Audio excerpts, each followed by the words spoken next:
Hello, my fellow coders. Welcome back to Think and Code. And today we are going to start with a new topic scope, local variable versus global variable.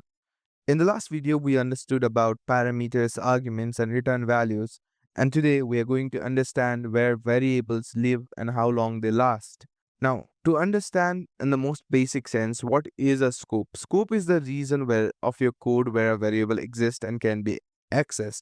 Not only that, it also defines where a variable is born and where it dies. Now, we have two different kinds of scope, a local scope and a global scope. Local scope, also known as local variables, are variables created inside a function and are only visible inside that function and nowhere else. It is born inside a function and it dies inside a function.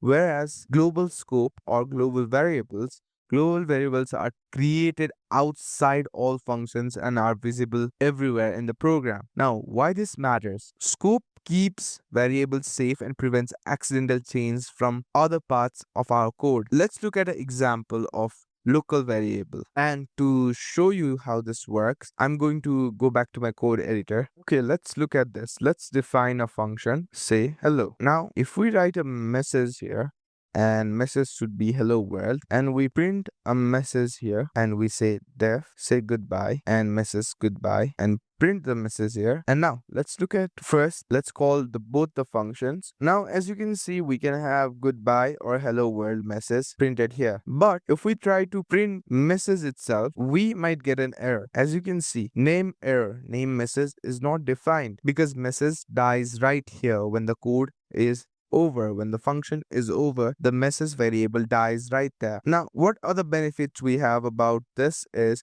we can have the same variable name but different uses. As you can see, when we have message, we can use it hello world for say hello function, and for the same variable name message, we can have goodbye for say goodbye function. So that is the use of the scopes we have. As the code gets longer, we'll have hard time coming up with new names, and this is going to help with that as well. And as you can see here as well, it is born, a global variable is created the moment you assign it inside a function. Like here, message equals to hello. This is we initiating a variable inside a function, and it dies when a function ends. And when the print message is over and the function is over, the local variable message is over as well. It dies off there. Now each function has its own variable, like both function can have messages and it will not conflict with each other because they are totally different variables or separate variables to each other. And when you try to use local variables outside its function, it is gonna show an error called name error. Now moving forward with global variable. Global variable are variables that are outside all functions. So in here, I'll explain you how the global variables work.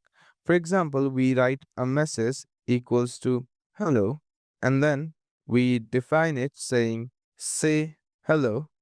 Now here you can use the global variable without an issue. And if you say hello, print the message and then use it outside the function as well, it works because the message is a global variable and it exists throughout the program. It does not die off in one function. And if I want to change the message, what I can do is def change message. And if we have a keyword to use, global message, and then message equals to hello world. Now this way we can change the message and then we can say hello again. And if we print this, we got hello, hello, hello. And because we forgot to add the function change message here, change message, and if we print it again, as you can see, hello, hello, hello world. Now this is how we use a keyword to change a global variable. You can do it without this as well, right? But it will only assign this message to the inner scope of the change message. As you can see, hello, hello, hello world. But when we print hello again, it will not change the original global variable because it will create a new local variable inside change message. That's why we have to use a global keyword to make Python understand this is a global variable that we are changing right here and not creating a new local variable. And now, as you can see, we have example here as well. Language equals to Python. This is a global variable. Now, so language, it will print language. It's readable. Yes, it can read that it's Python. But in change language, we use a global language to change the language into JavaScript, like I did right here. As you can see right here, what we did, we say hello, then we printed message, then we changed the message, and then we said hello again. Now, let's look at the upside and downside of local and global variables side by side. Now, local variables are created inside a function and only lives while the function runs. And when you try to use it outside the function, it will be an error and it cannot be accessed from outside. This helps you keep variable protected, and each call gets a fresh copy of a variable. Whereas in global variable, it is created outside all function and lives throughout the entire program and is readable from anywhere, and global keyword can be used to modify it. Now, let's look at some key rules to remember before looking at the global variables. Local beats global inside a function. This is a hierarchy. If you have two messages, right, a local and a global, if we print a message equals hello, and if we print the message,